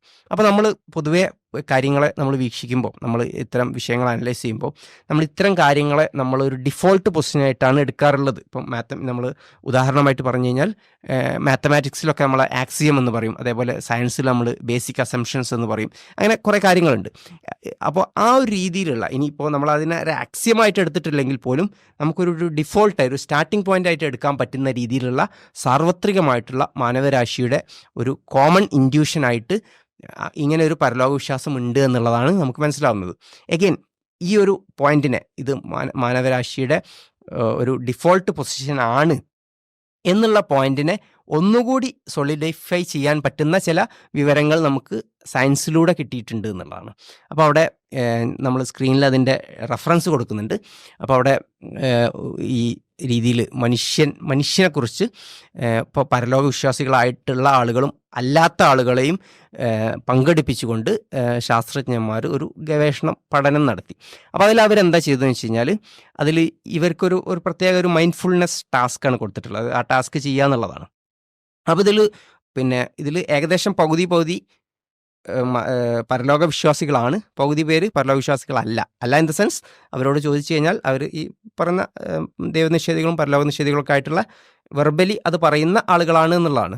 അപ്പം ഇവർ ടെസ്റ്റ് ചെയ്യാൻ ഉദ്ദേശിക്കുന്നത് അവരുടെ ഒരു ഇൻറ്റേർണൽ, അവരുടെ ഡീപ്പ് ഇൻസൈഡ് ആയിട്ട് ആ ഒരു അവർ പുറത്തേക്ക് പറയുന്ന ഈ ഒരു വിശ്വാസം തന്നെയാണോ അവരുടെ ഡീപ്പ് ഇൻസൈഡ് എന്നുള്ളതാണ് അവർ പരിശോധിക്കാൻ പോകുന്നത്. അപ്പം ആ ഒരു രീതിയിലുള്ള പരലോക വിശ്വാസികളും പരലോക വിശ്വാസികളല്ലാത്ത ആളുകളും അതിൽ ഈക്വലി റെപ്രസെൻറ്റഡ് ആണ്. എന്നിട്ട് ഇവിടെ ചെയ്യുന്നതെന്ന് വെച്ചാൽ അതിനെ മിക്സാക്കിയിട്ട് ഇരുത്തിയ ശേഷം പിന്നെ ഇവർക്കൊരു ഒരു ആഫ്റ്റർ ലൈഫിനെ കുറിച്ച്, അതായത് ഒരു ഗോസ്റ്റ് അല്ലെങ്കിൽ മരണശേഷമുള്ള ഒരു എൻറ്റിറ്റിയെക്കുറിച്ചുള്ള ഒരു ഇൻഫർമേഷൻ കൊടുക്കുകയാണ്. അതിൽ പകുതി പേർക്ക്, അതായത് ഇവിടെ ഇങ്ങനെ ഒരു പ്രേതത്തിനെ എന്തോന്ന് കണ്ടിട്ടുണ്ട്, അല്ലെങ്കിൽ ഇങ്ങനെ ആഫ്റ്റർ ലൈഫ് ഉള്ള ഒരു സംഗതി കണ്ടിട്ടുണ്ട് എന്നുള്ളൊരു ഇൻഫർമേഷൻ കൊടുക്കുകയാണ്. എന്നിട്ട് അതിൻ്റെ ശേഷം ഇവരെ പെട്ടെന്ന് ലൈറ്റ് ഓഫ് ചെയ്യുകയും, അപ്പോൾ ആ ഒരു ലൈറ്റ് ഓഫ് ചെയ്യുന്ന സമയത്ത് ഇത് കേട്ട ആളുകളിൽ അവരുടെ അവരുടെ പ്രതികരണം എങ്ങനെയാണ്, ഇവർ വേറെന്തോ ടാസ്ക് ചെയ്തുകൊണ്ടിരിക്കുകയാണ്. അപ്പോൾ ഇതിൽ നിന്ന് മനസ്സിലായതെന്ന് വെച്ച് കഴിഞ്ഞാൽ അതിൽ ഈ വിവരം കിട്ടിയ ആളുകൾ, ഇവിടെ എന്തോ ഒരു ഗോസ്റ്റോ മറ്റോ ഉണ്ട് എന്നുള്ള വിവരം കിട്ടിയ ആളുകൾ എന്താണ് ചെയ്യുന്നത്, ഒരു ഡയറക്ഷനിലാണ് അവർക്ക് കാണിച്ചു കൊടുത്തത്. ആ ഡയറക്ഷനിൽ നിന്ന് മാറിയിരിക്കുകയാണ്. പരലോക വിശ്വാസികളായ ആളുകളും അല്ലാത്ത ആളുകളും, അതായത് ആഫ്റ്റർ ലൈഫിൽ വിശ്വസിക്കുന്ന ആളുകളും ആഫ്റ്റർ ലൈഫിൽ വിശ്വസിക്കാത്ത ആളുകളും ഒരേപോലെ മാറിയിരിക്കുകയാണ്. എന്ന് മാത്രമല്ല അവരുടെ ഈ സ്കിൻ കണ്ടക്റ്റൻസ് പോലെയുള്ള മെഷർമെൻറ്റ്സും അവിടെ ശാസ്ത്രീയമായ രീതിയിൽ എടുക്കുകയാണ്. അതായത് അവരുടെ ഉള്ളിൻ്റെ ഉള്ളിൽ എന്താണ് നടക്കുന്നത്, സ്ട്രെസ്സ് വരുന്നുണ്ടോ, പേടി വരുന്നുണ്ടോ എന്നുള്ള കാര്യങ്ങളൊക്കെ ശാസ്ത്രീയമായ രീതിയിൽ മെഷർ ചെയ്യാൻ. അപ്പോൾ ഇതിൻ്റെ ഒരു കൺക്ലൂഷനായിട്ട് മനസ്സിലായത് എന്താണെന്ന് വെച്ച് കഴിഞ്ഞാൽ, ഇവിടെ പരലോക വിശ്വാസികളല്ല എന്ന് പറയുന്നവരിൽ പോലും ഈ ഒരു സംഗതി അവിടെ വർക്ക് ചെയ്യുന്നുണ്ട് എന്നുള്ളതാണ്. അവർക്ക് അവിടെ ഒരു റിയൽ ഗോസ്റ്റ് ഉണ്ട്, ഒരു ആഫ്റ്റർ ലൈഫിലുണ്ട് എന്നുള്ള രീതിയിലാണ് അവർ പോലും പെരുമാറുന്നത് എന്നുള്ളതാണ്. അപ്പോൾ അവിടെ അവരുടെ ഉള്ളിൻ്റെ ഉള്ളിൽ ഒരു പരലോക വിശ്വാസം, ഒരു ആഫ്റ്റർ ലൈഫിലുള്ള ഏതോ അർത്ഥത്തിലുള്ള ഒരു വിശ്വാസം അവിടെ രൂഢമൂലമായിട്ട് നിലനിൽക്കുന്നുണ്ട് എന്നാണ് ഈ ഒരു പരീക്ഷണത്തിലൂടെ നമുക്ക് മനസ്സിലാക്കാൻ കഴിയുന്നത്. ഇതാണ് അതിൻ്റെ ഒരു റിസൾട്ടായിട്ടുള്ളത്. അപ്പോൾ നമ്മൾ നേരത്തെ പറഞ്ഞ ആ പോയിന്റിനോട് എന്താണ്, അതിനെ സ്ട്രെങ്തൻ ചെയ്യുന്ന ഒരു ഗവേഷണ ഫലമാണ് ഇതിലൂടെ കിട്ടിയത്. അതായത് മനുഷ്യന് സ്വതവേ അവന് ഒരു ഡിഫോൾട്ടായിട്ട് ഒരു ആഫ്റ്റർ ലൈഫ് വിശ്വസിക്കുന്ന ആളാണ് എന്നുള്ളതാണ്. അപ്പോൾ നമ്മൾ ഈ പോയിന്റ് എന്തിനാ പറഞ്ഞതെന്ന് വെച്ച് കഴിഞ്ഞാൽ, ഇത് ഒരു ഡിഫോൾട്ട് പൊസിഷൻ, നമ്മുടെ ഈ ബേസിയൻ അനലൈസിസിൽ ഇതിനെ നമുക്കൊരു പ്രയർ ആക്കി എടുക്കാം, ഒരു ഡിഫോൾട്ട് പൊസിഷനായി എടുക്കാം എന്ന് പറയാൻ വേണ്ടിയിട്ടാണ്. കാരണം എന്താണ്, നമ്മൾ സാധാരണഗതിയിൽ എല്ലാ കാര്യത്തിലും അങ്ങനെയാണ് ചെയ്യുന്നത്. നമ്മൾ എവിഡൻസ് പരിഗണിക്കുന്നതിന് മുമ്പ് തന്നെ നമ്മുടെ ബിലീഫ്, അതായത് അതിനെ വെച്ചുകൊണ്ടാണ്, അതിൻ്റെ ശേഷമാണ് ബിൽഡ് ചെയ്യുക. അപ്പോൾ നമ്മൾ നേരത്തെ ഷാനു ഒരു ഉദാഹരണം പറഞ്ഞു. ഇപ്പോൾ നമ്മളൊരു ക്രൈം സീൻ പരിഗണിക്കുകയാണെങ്കിൽ അവിടെ നമുക്ക് ഇപ്പോൾ ഒരു വ്യക്തിക്ക് അവിടെ അയാളോട് ശത്രുതയിൽ കഴിയുന്ന മറ്റൊരു വ്യക്തി ഉണ്ട് എന്ന് അറിഞ്ഞു കഴിഞ്ഞാൽ നമുക്കവിടെ അല്ലേ ആ ഒരു വ്യക്തി ആ ഒരു ക്രൈം ചെയ്യാനുള്ള സാധ്യത കൂടുതലാണ് എന്നുള്ള ഒരു പ്രയർ ഇൻഫർമേഷൻ നമുക്ക് അവിടെ ഉണ്ട്. അപ്പോൾ അതിന് നമ്മളൊരു പ്രയർ ഇൻഫർമേഷനായിട്ട് അയാൾക്ക് കുറച്ച് സാധ്യത കൂടുതൽ കൊടുത്തുകൊണ്ടാണ് നമ്മളവിടെ ബാക്കി തെളിവുകളെ പരിഗണിക്കാൻ ആരംഭിക്കുക. എന്നതുപോലെ നമ്മളിവിടെ ഇത് മാനവരാശിയുടെ ഒരു കോമൺ ആയിട്ടുള്ള ഒരു ബിലീഫാണ് എന്നുള്ളത് കൊണ്ട്, സാർവത്രികമായിട്ടുള്ള, ഈവൻ പുറമേക്ക് അതിനെ നിഷേധിക്കുന്നവർക്ക് പോലും അവരുടെ ഉള്ളിൻ്റെ ഉള്ളിൽ ഡീപ്പ് ഇൻസൈഡ് ഉള്ള ഒരു ബിലീഫാണ് എന്നുള്ളതുകൊണ്ട് അതിനൊരു പ്രയർ ഇൻഫർമേഷൻ ആയിട്ട് എടുത്തുകൊണ്ട് നമുക്കിവിടെ നമ്മുടെ ഒരു ബേസിയൻ അനലൈസിസ് നമുക്ക് സ്റ്റാർട്ട് ചെയ്യാം എന്നുള്ളതാണ്. അതുകൊണ്ട് തന്നെ നമ്മുടെ സ്റ്റാർട്ടിങ്ങിൽ തന്നെ നമുക്ക് 2 ഹൈപ്പോത്തിസിസ് ഉണ്ട് അല്ലേ. നമ്മുടെ കയ്യിൽ എന്താണ്, ഒരു ഹൈപ്പോത്തിസിസ് പരലോകമുണ്ട്, അതായത് ആഫ്റ്റർ ലൈഫ് ഉണ്ട്. അതാണ് നമ്മൾ ഈ പരലോകം എന്നുള്ളത് കൊണ്ട് ഇവിടെ ഉദ്ദേശിക്കുന്നത് കേട്ടോ. ആഫ്റ്റർ ലൈഫ് ഉണ്ട് എന്നുള്ള വിശ്വാസം, ആഫ്റ്റർ ലൈഫ് ഇല്ല എന്നുള്ള വിശ്വാസം. അപ്പോൾ നമ്മളെ ബൈ ഡിഫോൾട്ട് മാനവരാശിയുടെ ഒരു പൊസിഷൻ നോക്കിക്കഴിഞ്ഞാൽ ആഫ്റ്റർ ലൈഫ് ഉണ്ട് എന്നുള്ള വിശ്വാസത്തിനാണ് അവിടെ കൂടുതൽ പ്രാമുഖ്യമുള്ളത് എന്നുള്ളതാണ്. അപ്പോൾ നമ്മൾ ഈ എവിഡൻസ് പരിഗണിക്കുന്നതിന് മുമ്പ് തന്നെയുള്ള മാനവരാശിയുടെ വിശ്വാസം ആഫ്റ്റർ ലൈഫ് ഉണ്ട് എന്നുള്ളതിനോടാണ് കൂടുതൽ ചായ്ഞ്ഞു നിൽക്കുന്നത്. അതാണ് പ്രയർ ആയിട്ടുള്ള നമ്മുടെ ബിലീഫ്, പ്രയർ ഇൻഫർമേഷൻ അതാണ് എന്നുള്ളതാണ്. നമ്മൾ പറഞ്ഞു ഈ പറയുന്ന പ്രയർ പ്രോബിലിറ്റി പരലോക വിശ്വാസത്തിനാണ് കൂടുതൽ എന്ന് നമ്മൾ, അല്ലെങ്കിൽ പ്രയർ പ്രോബിലിറ്റി പരലോക വിശ്വാസത്തിന് കൂടുതലാണ് എന്ന് നമ്മൾ പറഞ്ഞു. എന്തൊക്കെ എവിഡൻസുകളാണ് ഈ പറയുന്ന പരലോകത്തിനുള്ളത്? അപ്പോൾ ഇതിൽ ഒന്നാമതായിട്ട് നമുക്ക് കൊടുക്കാൻ പറ്റുന്നത് ഒരു ലോജിക്കൽ ഒരു കൺക്ലൂഷൻ, അതായത് നമുക്ക് ഒരു റാഷണൽ എവിഡൻസ് ആണ്. അതായത് ഇപ്പോൾ നമുക്കറിയാം, നമുക്ക് ഫ്രീ വിൽ എന്ന് പറഞ്ഞൊരു സംഗതി മനുഷ്യനുണ്ട് എന്നുള്ളത്. ഫ്രീ വിൽ, അതായത് സ്വതന്ത്രമായിട്ട് തീരുമാനങ്ങൾ എടുക്കാനുള്ള, സ്വതന്ത്രമായിട്ട് ഇച്ഛിക്കാനുള്ള ശേഷി മനുഷ്യനുണ്ട് എന്ന് നമുക്കറിയാം. ഈ ഒരു ശേഷി, ഈ ഒരു സ്വാതന്ത്ര്യം, ഇത് ഒരർത്ഥത്തിലും നമ്മുടെ ഒരു ഭൗതികവാദപരമായിട്ടുള്ള നിലപാടിനോടോ അല്ലെങ്കിൽ മനുഷ്യൻ എന്നത് ഒരു വെറും ഭൗതിക അസ്തിത്വമാണ് എന്നുള്ള വാദത്തിനോടോ ഇത് യോജിച്ച് നിൽക്കുന്നില്ല. അതായത് നമുക്ക് ഫ്രീ വിൽ ഉണ്ടെങ്കിൽ മനുഷ്യൻ എന്ന് പറയുന്നത് ഒരു വെറും മെറ്റീരിയൽ എക്സിസ്റ്റൻസ് അല്ല, ഇമ്മെറ്റീരിയൽ ആയിട്ടുള്ള ഒരു ആസ്പെക്റ്റ് കൂടി മനുഷ്യന് ഉണ്ട് എന്നുള്ളതാണ്. നമുക്ക് ഫ്രീ വിൽ ഉണ്ട് എന്നുള്ള ഒരു കാര്യം തന്നെ നമുക്ക് തെളിയിച്ചു തരുന്നത്. അതായത് ഇത് നമ്മൾ മറ്റൊരു വീഡിയോയിൽ ഇത് ചെയ്തിട്ടുണ്ട്. ഈ ഒരു വിഷയം നമ്മൾ കുറച്ച് ഡീറ്റെയിൽ ആയിട്ട് പറഞ്ഞിട്ടുണ്ട്. അതായത് നമുക്കൊരു ആത്മാവ്, ഒരു സോള് ഇല്ല എങ്കിൽ പിന്നെ നമ്മൾ മെറ്റീരിയൽ ആണ്. അപ്പം പിന്നെ ഓരോ നിമിഷവും നമ്മൾ നമ്മുടെ തലച്ചോറിൽ മാറ്റം വന്നുകൊണ്ടിരിക്കുന്ന ഒരു മെഷീൻ മാത്രമാണ് നമ്മൾ. യാന്ത്രികമായി മാത്രം പ്രവർത്തിക്കുന്ന ഒരു മെറ്റീരിയലിസ്റ്റിക് സ്വഭാവമല്ല മനുഷ്യനുള്ളത്. അതെ, ഒരു അതെ. യാന്ത്രികതക്കപ്പുറമുള്ള ഒരു മാറ്റം, ഫ്രീ വില്ല് പോലെ, സ്വതന്ത്രേച്ഛ പോലെ ഒരു മെറ്റീരിയൽസിന് അപ്പുറമുള്ള, മെറ്റീരിയൽസിന് കാണിക്കാത്തൊരു ക്വാളിറ്റി മനുഷ്യന് കാണിക്കുന്നുണ്ട്. അതെ. അപ്പം അത് സ്വാഭാവികമായിട്ടും സെൽഫ് എവിഡൻ്റ് ആയി നമ്മളെല്ലാവരും മനസ്സിലാക്കുന്ന ഒരു കാര്യമാണ്. അപ്പം അത്തരം ഒരു ഫ്രീ വില്ല് മനുഷ്യനുണ്ട് എന്ന് പറയുന്ന അർത്ഥം മനുഷ്യൻ അത് മെറ്റീരിയൽസ് കൊണ്ട് മാത്രം, അല്ലെങ്കിൽ പദാർത്ഥങ്ങൾ കൊണ്ട് മാത്രം നിർമ്മിതമായിട്ടുള്ളതല്ല. ഈ ഒരു ക്വാളിറ്റി മനുഷ്യന് കാണിക്കണമെങ്കിൽ അതിനർത്ഥം പദാർത്ഥത്തിന് അപ്പുറമുള്ള എന്തൊക്കെയോ മനുഷ്യനിലുണ്ട് എന്നുള്ളതാണ്. അതെ, തീർച്ചയായിട്ടും. അഥവാ പദാർത്ഥാതീതമായ സോൾ. നമ്മൾ പേഴ്സണൽ ഐഡന്റിറ്റി എന്ന് പറയുമ്പോൾ നമ്മുടെ തലച്ചോറാണ് നമ്മൾ എങ്കിൽ സ്വാഭാവികമായ തലച്ചോറിൽ ഒരുപാട് മാറ്റങ്ങൾ വന്നുകൊണ്ടിരിക്കുകയാണ്. ആ മാറ്റങ്ങൾ വരുന്നതിനനുസരിച്ച് നമ്മൾ മാറും, നമ്മളെന്ന ആ പേഴ്സണാലിറ്റി മാറും. ഇപ്പോൾ സ്വാഭാവികമായും 5 മിനിറ്റ് മുമ്പ് ഞാനൊരു കൊലപാതകം ചെയ്തിട്ടുണ്ടെങ്കിൽ ആളല്ല ഇപ്പം ഞാൻ, എൻ്റെ തലച്ചോറിലെ മാറ്ററും മറ്റു കാര്യങ്ങളെല്ലാം മാറി. അപ്പോൾ അല്ലെങ്കിൽ 5 വർഷം മുമ്പ് ഞാനൊരു കൊലപാതകം ചെയ്തിട്ടുണ്ടെങ്കിൽ ആളല്ല ഞാൻ, എൻ്റെ തലച്ചോറ് പല രീതിയിലും മാറുകയും പരിവർത്തനം ചെയ്യുക ചെയ്ത് കഴിഞ്ഞു. അപ്പോൾ ഞാൻ പുതിയൊരാളാണ്. അപ്പോൾ ഞാൻ കൊലപാതകം ചെയ്തിട്ടില്ല, ഞാൻ മോറലി റെസ്പോൺസിബിൾ അല്ല എന്ന് പറയേണ്ടി, എനിക്ക് ഫ്രീ വിൽ ഇല്ല എന്ന് പറയേണ്ടി വരും. എന്നാൽ അതേ സമയത്ത് നമുക്കൊരു ആത്മാവുണ്ട് എങ്കിൽ 5 വർഷം മുമ്പുള്ള അതേ ആത്മാവ്, അതേ എക്സ്പീരിയൻസ് ഉള്ള, ഓഫ്കോഴ്സ് ആ ആത്മാവിന് അറിവുകളും ആ ആത്മാവിന് പല ക്വാളിറ്റികളും ഒക്കെ പിന്നെ കൂടുമെങ്കിൽ പോലും ആ ആത്മാവ് എന്ന് പറയുന്ന ഫണ്ടമെന്റൽ യൂണിറ്റ് ബ്രൂട്ടായിട്ടുള്ള, ഫർദർ ഡിവിസിബിൾ അല്ലാത്ത ഒരു യൂണിറ്റ് അന്നുള്ളത് തന്നെയാണ് എന്നുള്ളത്, അതേ വ്യക്തി തന്നെയാണ് ഞാൻ, ദ സെയിം പേഴ്സൺ തന്നെയാണ് എന്നുള്ളത് വരികയും അത് നമ്മൾ മോറലി റെസ്പോൺസിബിൾ ആക്കുകയും, മോറലി റെസ്പോൺസിബിൾ ആക്കുന്നതാണ് ഫ്രീ വിൽ. ഇത് മനുഷ്യൻ എന്നുള്ള ഒരു സത്ത ഏതൊക്കെ രീതിയിലാണോ സാംസ്കാരികമായും സാമൂഹികമായിട്ട് ഇവോൾവ് ചെയ്തിട്ടുള്ളത്, ആ സത്ത മുഴുവൻ ഡിപ്പെൻഡ് ചെയ്തിട്ടുള്ളത് ഈ ഒരു സോൾ അല്ലെങ്കിൽ ഒരു പേഴ്സണൽ ഐഡന്റിറ്റി എന്ന് പറയുന്ന ഒരു കൺസെപ്റ്റിലാണ്.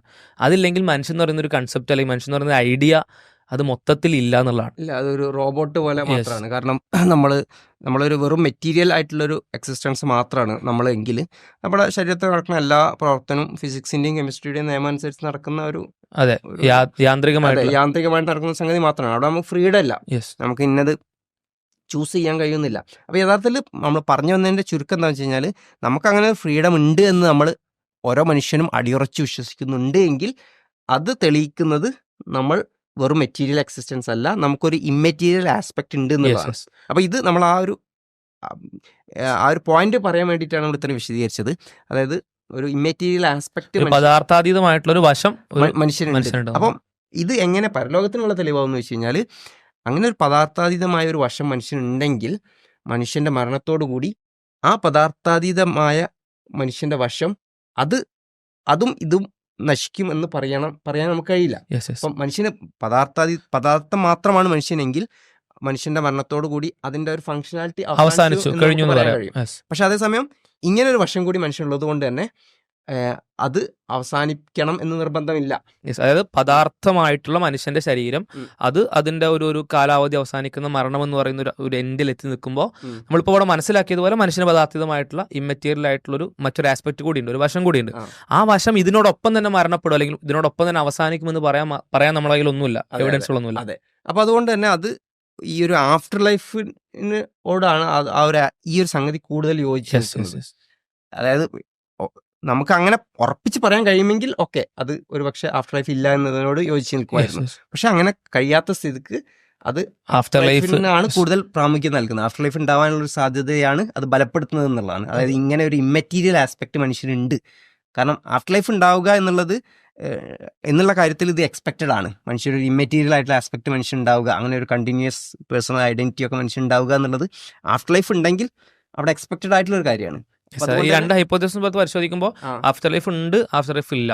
ഇതിൽ ഏതിലാണ് മനുഷ്യന് ഇമ്മെറ്റീരിയൽ ആയിട്ടുള്ള പദാർത്ഥാതീതമായിട്ടുള്ള ഒരു അസ്തിത്വം മനുഷ്യൻ ഉണ്ടാവൽ ഏതിലാണ് എക്സ്പെക്റ്റഡ് എന്ന് നോക്കുമ്പോൾ ആഫ്റ്റർ ലൈഫ് ഉള്ള ഒരു ഹൈപ്പോത്തസിസിന്റെ അണ്ടർ, ആ ഒരു വേൾഡ് വ്യൂവിന്റെ അണ്ടറിലാണ് അത് എക്സ്പെക്റ്റഡ് ആയിട്ടുള്ളത്. അതെ. അപ്പോൾ അതാണ് നമ്മൾ പിന്നെ ഒരു തെളിവായിട്ട് നമുക്ക് പറയാൻ കഴിയുക. നമുക്ക് ഓൾറെഡി നമ്മുടെ പ്രയർ എന്ന് പറഞ്ഞാൽ തന്നെ അവിടെ ഹയർ പ്രോബിലിറ്റി ആഫ്റ്റർ ലൈഫ് ഉണ്ട് എന്നുള്ള വാദത്തിനായിരുന്നു നമ്മുടെ പ്രയർ കൂടുതൽ.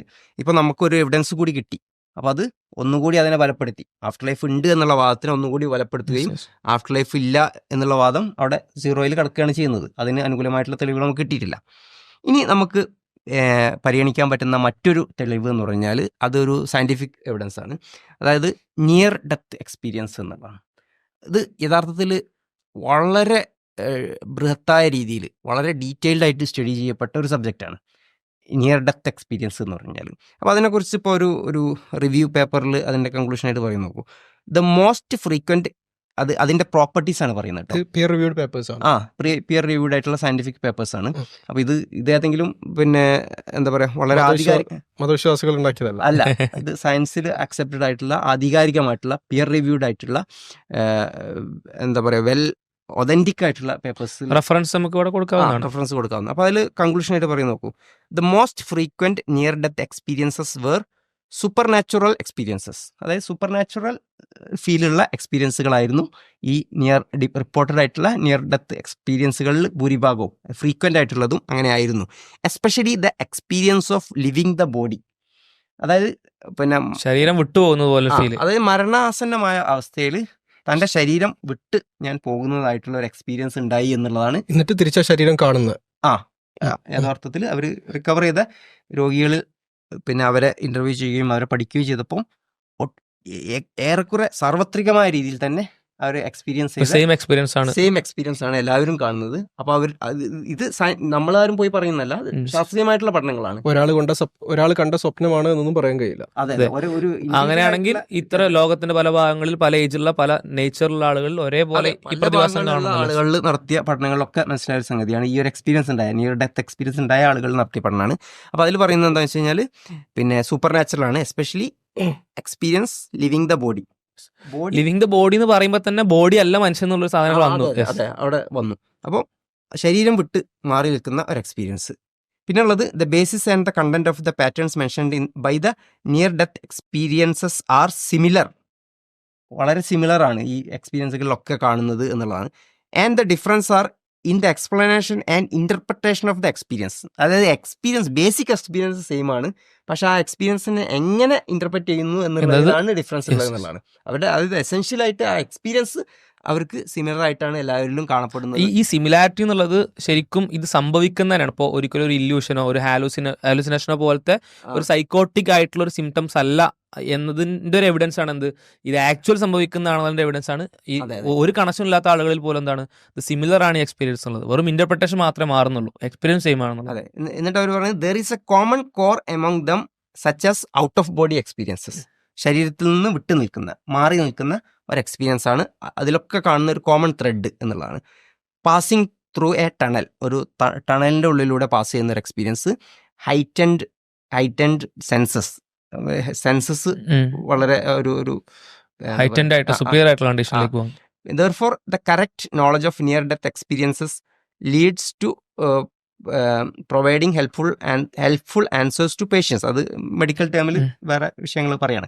എനിവേ നിയർ ഡെത്ത് എക്സ്പീരിയൻസിന്റെ കുറിച്ചുള്ള ആ ഒരു എക്സ്പീരിയൻസ് ഇവരെല്ലാവരും എക്സ്പീരിയൻസ് ചെയ്യുന്നത് ഈ ഒരു തരത്തിലാണെന്നുള്ള ഔട്ട് ഓഫ് ബോഡി. അപ്പൊ ഈ out of body experience near death അവസ്ഥയിൽ ഉണ്ടാവുക എന്നുള്ളത് ഇതിൽ ഏതിലാണ് എക്സ്പെക്റ്റഡ് എന്നുള്ളതാണ്. ഓഫ് കോഴ്സ് അത് പിന്നെ ആഫ്റ്റർ ലൈഫ് ഉണ്ട് എന്നുള്ള, അതെ, ആഫ്റ്റർ ലൈഫ് ഉണ്ട് എന്നുള്ള ഹൈപ്പോത്തിസിലാണ് തീർച്ചയായിട്ടും ഇത് എക്സ്പെക്റ്റഡ് ആയിട്ടുള്ളത്. ആഫ്റ്റർ ലൈഫ് ഇല്ല എന്നുള്ള ഇതിൽ ഇത് ലീസ്റ്റ് എക്സ്പെക്റ്റഡ് ആണ്. അപ്പം യഥാർത്ഥത്തിൽ ഈ ഒരു എവിഡൻസും ആഫ്റ്റർ ലൈഫ് ഉണ്ട് എന്നുള്ള ആ ഒരു ഹൈപ്പോത്തിസിനാണ് ബലപ്പെടുത്തുന്നത് എന്നുള്ളതാണ്. അതെ, അപ്പോൾ ഇതിൽ ആഫ്റ്റർ ലൈഫ് ഇല്ല എന്നുള്ള ഒരു ഹൈപ്പോത്തിസിസ് ആണെങ്കിൽ അവിടെ ഉണ്ടാകുന്ന ഒരു സംഭവം എന്ന് പറഞ്ഞാൽ ഈ ഒരു ബോഡിനെ വിട്ടുപോകുക എന്ന് പറഞ്ഞൊരു സംഭവം ഒരു നിലക്കോടെ ഉണ്ടാവാൻ പാടില്ല. കാരണം ബോഡിനെ വിട്ട് എങ്ങോട്ടും പോകുന്നില്ല, അവിടെ എല്ലാം അവസാനിക്കുകയാണ്. അപ്പോൾ ഈ ബോഡിനെ വിട്ടുപോകുന്ന ഒരു എക്സ്പീരിയൻസ് ആണ് രണ്ട് കാര്യത്തെ കാണിക്കുന്നത്. നമ്മൾ നേരത്തെ പറഞ്ഞ ആ ഒരു ഇമ്മെറ്റീരിയൽ ആയിട്ടുള്ള ഒരു സോൾ മനുഷ്യനിൽ ഉണ്ട് എന്നുള്ളതിൻ്റെ കൂടെ ഒരു സപ്പോർട്ടിങ് അവിടെ സൈഡ് കാണിക്കുന്നുണ്ട്.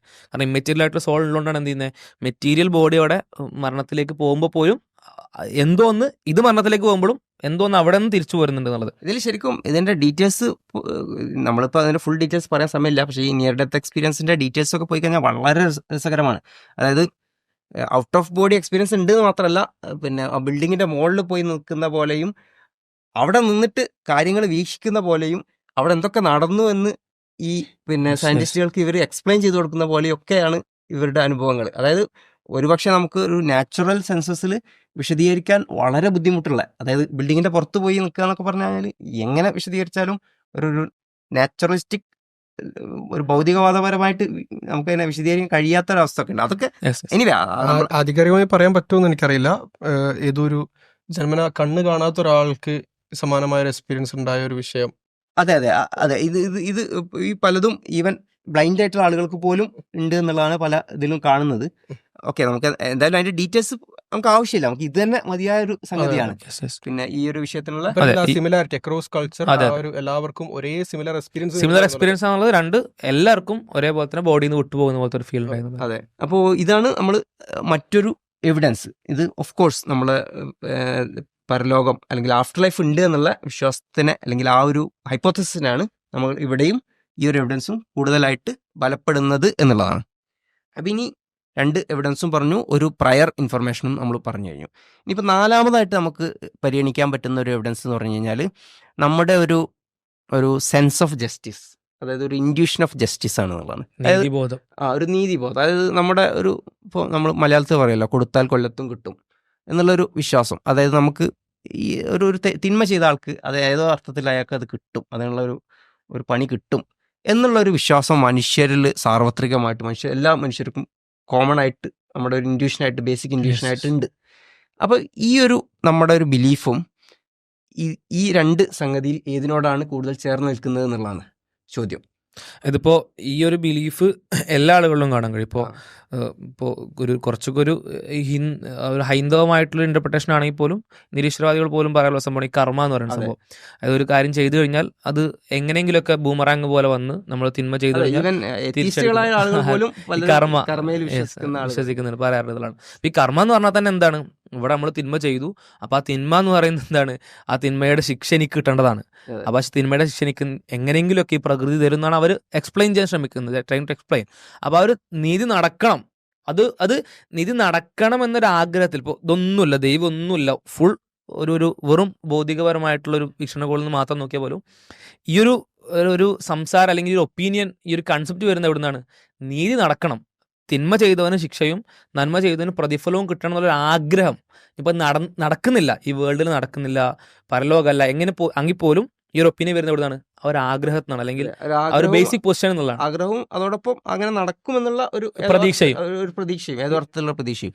അപ്പം ഈ ഒരു മനുഷ്യന്റെ ഒരു അടിസ്ഥാന ഒരു ബേസിക് ഇൻഡ്യൂഷൻ നമ്മൾ അഗെയിൻ ഇതിൽ ഏതിനോടാണ് ചേർന്ന് നിൽക്കുന്നത് എന്നുള്ളതാണ് ചോദ്യം. ഒരു റെസ്പോൺസ് വരാൻ സാധ്യതയുള്ളത് എന്തെന്ന് വെച്ചാൽ നമ്മുടെ ഈ ഇൻഡ്യൂഷന് ന്യൂറോളജിക്കൽ ബേസിസ് ഉണ്ട്, അതേപോലെ നമ്മുടെ ഇൻഡ്യൂഷൻ എവല്യൂഷണറി പ്രോസസ്സിലൂടെ അങ്ങനെയുള്ള പല വിമർശനങ്ങളും വരാം. പക്ഷേ ഇതിൽ പ്രശ്നം എന്താ വെച്ചാൽ നമ്മുടെ മാത്തമാറ്റിക്സിലുള്ള നോളജും ഇതേപോലെ ന്യൂറോളജിക്കൽ ബേസിസ് ഉണ്ട്, അതിനും എവല്യൂഷണറി ബാക്കപ്പ് ഉണ്ട്. അതുകൊണ്ട് ഒന്നൊന്നും കൂട്ടിയാൽ 2 അല്ല, അത് നമ്മളെ തോന്നുന്നതാണെന്ന് ഇവർ പറയില്ലല്ലോ. അല്ല, ഇനി ഈവൻ വേറെ എക്സ്പീരിയൻസ് ഉണ്ടായിക്കോട്ടെ, സ്റ്റിൽ എന്നാൽ പോലും നമ്മൾ ഇവിടെ 2 ഹൈപ്പോത്തസിസിനെ പരിഗണിച്ചാൽ അതിലേതിനാണ് എവിഡൻസ് എന്ന് ചോദിച്ചു കഴിഞ്ഞാൽ തീർച്ചയായിട്ടും ഇവിടെ ഈ പറഞ്ഞ ഒരു ആഫ്റ്റർ ലൈഫ് ഉണ്ട് എന്നുള്ള ആ ഒരു ഹൈപ്പോത്തസിസിനാണ് ഇത് കൂടുതൽ സപ്പോർട്ട് ചെയ്യുന്നത്. ആഫ്റ്റർ ലൈഫ് ഇല്ലാത്തൊരു കണ്ടീഷനിൽ ജസ്റ്റിസ് എന്നുള്ള ലീസ്റ്റ് എക്സ്പെക്റ്റഡ് ആണ്. കാരണം ഇപ്പോൾ ഞാനൊരു ഏകാധിപതിയാണ്, അല്ലെങ്കിലൊക്കെ ശരിക്കുള്ള ഏകാധിപതി മാത്രമല്ല ആഫ്റ്റർ ലൈഫ് ഇല്ല എങ്കിൽ ഈ പറഞ്ഞ രീതിയിലുള്ള ഒരു നോർമൽ ലൈഫിലാണ് അല്ലെങ്കിൽ ഒരു ഭൗതികപരമായിട്ടാണ് ഇത് നടക്കുന്നതെങ്കിൽ ഈ ഒരു ഇൻഡ്യൂഷൻ ഉണ്ടാവേണ്ട കാര്യമില്ല. കാരണം നമ്മൾ കൂടുതലും എക്സ്പീരിയൻസ് ചെയ്യുന്നത് പിന്നെ അങ്ങനെ ഒരു ജസ്റ്റിസ് നടക്കാത്ത സംഗതികളാണ് പലപ്പോഴും, അല്ലേ? നമ്മൾ ചുറ്റും എവിടെ നോക്കിക്കഴിഞ്ഞാലും അങ്ങനെ ഒരു ജസ്റ്റിസ് നടക്കുന്നില്ല. അതായത് നമ്മൾ ഇവോൾവ് ചെയ്ത് നമ്മൾ വരേണ്ട ഒരു പൊസിഷൻ എന്ന് പറഞ്ഞാൽ ജസ്റ്റിസ് ഒന്നും നടക്കൂല, വെറുതെ ആഗ്രഹിച്ച് ആലോചിച്ചിരിക്കേണ്ട ആവശ്യമില്ല എന്നൊരു നോർമലൈസിങ് സിറ്റുവേഷനിലേക്ക് നമ്മൾ എത്തേണ്ടത്. കാരണം പലപ്പോഴും അങ്ങനെയാണ് മനുഷ്യൻ കണ്ടീഷൻ ചെയ്യപ്പെടാനുള്ള സാധ്യത കൂടുതൽ. കാരണം നമ്മൾ എവിടെ നോക്കിക്കഴിഞ്ഞാലും കയ്യൂക്കുള്ളവൻ കാര്യക്കാരൻ എന്നുള്ളൊരു അവസ്ഥയാണ് പലപ്പോഴും കാണാറുള്ളത്. തിന്മ ചെയ്ത അല്ലെങ്കിൽ വലിയ വലിയ ക്രൂരതകൾ ചെയ്ത ആളുകൾക്ക് അതൊന്നും അനുഭവിക്കാതെ അവർ മരിച്ചു പോയിട്ട് അനുഭവിക്കാൻ കഴിയൂല.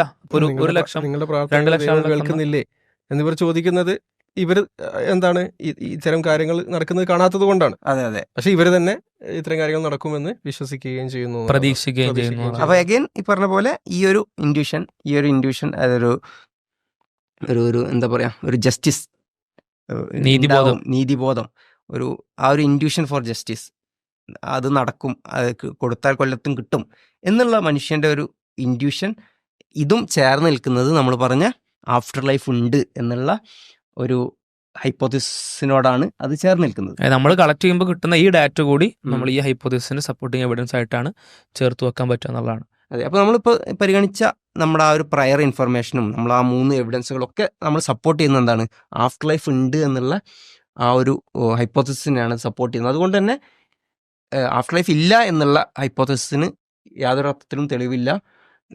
നമ്മുടെ ഉള്ള തെളിവുകളൊക്കെ സപ്പോർട്ട് ചെയ്യുന്ന ഇപ്പോൾ ആഫ്റ്റർ ലൈഫ് ഉണ്ട് എന്നുള്ള ആ ഒരു ഹൈപ്പോസിസിനാണ്. അതുകൊണ്ട് തന്നെ നമ്മൾ ഒരു ബേസിയൻ അപ്രോച്ചിൽ പരിഗണിച്ചു കഴിഞ്ഞാൽ നമുക്ക് ആഫ്റ്റർ ലൈഫ് ഉണ്ട് എന്നുള്ള വാദത്തിനെയാണ് കൺക്ലൂഡ് ചെയ്യാൻ കഴിയുന്നത് എന്നുള്ളതാണ്. അതിലിപ്പോ ഈ ആഫ്റ്റർ ലൈഫ് ഇല്ല എന്നുള്ള പൊസിഷൻ ഹോൾഡ് ചെയ്യുന്ന ആളുകൾക്ക് സപ്പോർട്ടിംഗ് ആയിട്ടുള്ള എവിഡൻസുകൾ ഉണ്ടെങ്കിൽ കൊണ്ടുവരാം. നമ്മളിപ്പോ ചർച്ച ചെയ്യാവുന്നതാണ്. അതിനെ കമന്റ് ആയിട്ടോ അല്ലെങ്കിൽ റിയാക്ഷൻ വീഡിയോ ആയിട്ടൊക്കെ പറയാവുന്നതാണ്. പക്ഷെ പലപ്പോഴും അത് പറയാറുള്ളത് അതൊരു ഒരു ജസ്റ്റ് സ്റ്റേറ്റ്മെന്റ് ആയിട്ടാണ് അവർ പറയാറുള്ളത്. നിങ്ങൾക്ക് തോന്നുന്നുണ്ടോ അങ്ങനെ സംഭവിക്കോ? ഈ ഒരു വിമർശനം എന്ന് പറഞ്ഞാൽ പ്രവാചകന്റെ കാലം മുതലേ ഉള്ളതാണ്. അതാ എല്ലുകളൊക്കെ നുരുമ്പിച്ച് മണ്ണായി പോയതിനു ശേഷം വീണ്ടും സൃഷ്ടിക്കുന്നതാണോ നിങ്ങൾ പറയുന്നത്? ഈ വിരലുകളൊക്കെ അതേപോലെ തിരിച്ചു കൊണ്ടുവരുന്നതാണോ നിങ്ങൾ പറയുന്നത്? അതായത് ആ ഒരു ജസ്റ്റ് ഒരു സ്റ്റേറ്റ്മെന്റിന് അപ്പുറം അതിന് സപ്പോർട്ടിംഗ് അങ്ങനെ ഉണ്ടാവില്ല. നേരെ മറിച്ച് ഈ ഒരു രീതിയിലുള്ള എവിഡൻസ് വെച്ചിട്ട് ഒരു ബേസിയൻ അപ്രോച്ചിലൊന്നും ഇത് അവതരിപ്പിക്കുന്നത് പറ്റുന്നില്ല എന്നുള്ളതാണ്. അപ്പോൾ എനിവേ നമ്മൾ ബേസിയൻ അപ്രോച്ചിൽ ആ ഒരു തെളിവുകൾ പരിഗണിക്കുന്ന രീതിയായിട്ടുള്ള ബേസിയൻ രീതിയിൽ നമ്മൾ കാര്യങ്ങളെ വിശകലനം ചെയ്തു കഴിഞ്ഞാൽ പരലോക വിശ്വാസം അല്ലെങ്കിൽ പരലോകമുണ്ട്, ഒരു ആഫ്റ്റർ ലൈഫ് ഉണ്ട് എന്നുള്ള ആ ഒരു വിശ്വാസത്തെയാണ് തെളിവുകൾ ശക്തിപ്പെടുത്തുന്നത്. തെളിവുകൾ നയിക്കുന്നത് പരലോക വിശ്വാസത്തിലേക്കാണ് എന്നുള്ളതാണ് നമ്മൾ ഇതുവരെ സംസാരിച്ചതിൻ്റെ ആകത്തുക. അതിൽ തന്നെയും നമ്മൾ ഏറ്റവും പ്രധാനപ്പെട്ട അല്ലെങ്കിൽ ഒരു സ്ട്രോങ്ങസ്റ്റ് ആയിട്ടുള്ള എവിഡൻസ് ആയിട്ടുള്ള ആ ഒരു പിന്നെ മുഹമ്മദ് നബിയുടെ പ്രവാചകത്വം എന്നുള്ളൊരു ആസ്പെക്റ്റ് അതിലൂടെ അല്ല നമ്മൾ സംസാരിച്ചിട്ടുള്ളത്. അത് മാറ്റി വെച്ചുകൊണ്ട് അതല്ലാതെയുള്ള തെളിവുകളാണ് നമ്മളിവിടെ പരിഗണിച്ചിട്ടുള്ളത് എന്നതുകൂടി ശ്രദ്ധിക്കേണ്ടതാണ്. അപ്പോൾ തീർച്ചയായിട്ടും നിങ്ങളുടെ യുക്തി ഉപയോഗിച്ചുകൊണ്ട്, നിങ്ങളുടെ ബുദ്ധി ഉപയോഗിച്ചുകൊണ്ട് നിങ്ങൾ സത്യം കണ്ടെത്താൻ വേണ്ടി ശ്രമിക്കും എന്നുള്ള വിശ്വാസത്തോടു കൂടി, എന്നുള്ള അതിയായ ആഗ്രഹത്തോടു കൂടി നമ്മൾ ഈ ഒരു സംസാരം അവസാനിപ്പിക്കുകയാണ്. തീർച്ചയായും മറ്റൊരു വിഷയവുമായിട്ട് നമുക്ക് വീണ്ടും കാണാം. നന്ദി. അസ്സലാമു അലൈക്കും.